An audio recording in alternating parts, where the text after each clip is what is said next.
John chapter 6 verses 1 through 15. A great prophet has risen in our midst. God has visited his people. Jesus went across the Sea of Galilee. A large crowd followed him, because they saw the signs he was performing on the sick. Jesus went up on the mountain, and there he sat down with his disciples. The Jewish feast of Passover was near.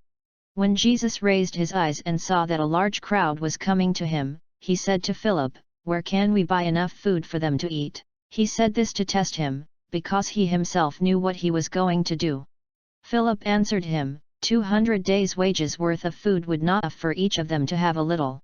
One of his disciples, Andrew, the brother of Simon Peter, said to him, "There is a boy here who has 5 barley loaves, and 2 fish, but what good are these for so many?" Jesus said, "Have the people recline." Now there was a great deal of grass in that place. So, the men reclined, about 5,000 in number. Then Jesus took the loaves, gave thanks, and distributed them to those who were reclining, and also, as much of the fish as they wanted. When they had had their fill, he said to his disciples, "Gather the fragments left over, so that nothing will be wasted." So, they collected them, and filled 12 wicker baskets with fragments from the 5 barley loaves that had been more than they could eat. When the people saw the sign he had done, they said, "This is truly the prophet, the one who is to come into the world." Since Jesus knew that they were going to come and carry him off to make him king, he withdrew again to the mountain alone. For the next 4 Sundays, we will be reading from John chapter 6, sometimes referred to as the Bread of Life discourse. It is important to note that all 4 Gospel writers speak about the events surrounding and the miracle itself, of the loaves and fish. If we were disciples of Jesus and witnessed these events, it would leave a lasting impression that we would take to our grave.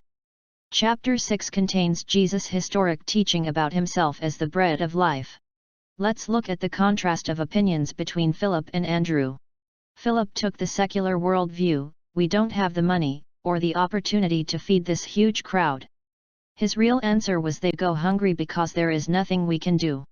Andrew held a very different attitude. Andrew met this challenge by not holding a defeatist attitude, as Philip did. Instead, he looks for a solution to the hunger of the people and points out to Jesus that there is a boy in the crowd who has 5 barley loaves and 2 fish. Philip took the easier worldly view, "There is nothing we can do." Andrew took the spiritual view, "I can't solve the problem on my own, I need God's help."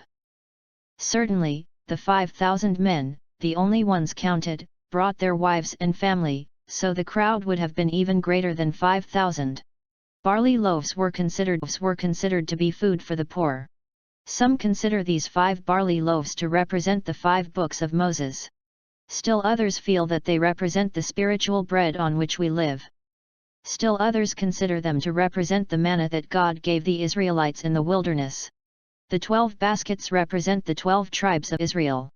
There seems to be an allusion to the story of Elisha multiplying the barley loaves in 2 Kings chapter 4 verses 42 through 44. Some theologians say that Jesus and the disciples had the food hidden, and just distributed it. They believe this isn't a miracle, but simply a lesson to encourage the people to share. Thomas Aquinas said, "To one who has faith, no explanation is necessary. To one without faith, no explanation is possible." The fact remains that over 5,000 were fed when Andrew turned the matter over to God. Notice in verse 11, Jesus took the loaves that were already there, gave thanks and distributed them. Verse 13, so they gathered them up and filled 12 baskets with fragments from the 5 barley loaves. To say that the story is simply an attempt to get people to share is to ignore the words of the Bible. Going back to the Old Testament in Deuteronomy 18:15, we hear Moses give this prophecy. "A prophet like me will the Lord, your God, raise up for you from among your own kinsmen, to him you shall listen." This is another example of the Old Testament prophecy being fulfilled in the New Testament. Verse 15, since Jesus knew that they were going to come and carry him off to make him king, he withdrew again to the mountain alone. Why do you suppose the crowd focused on making Jesus their king?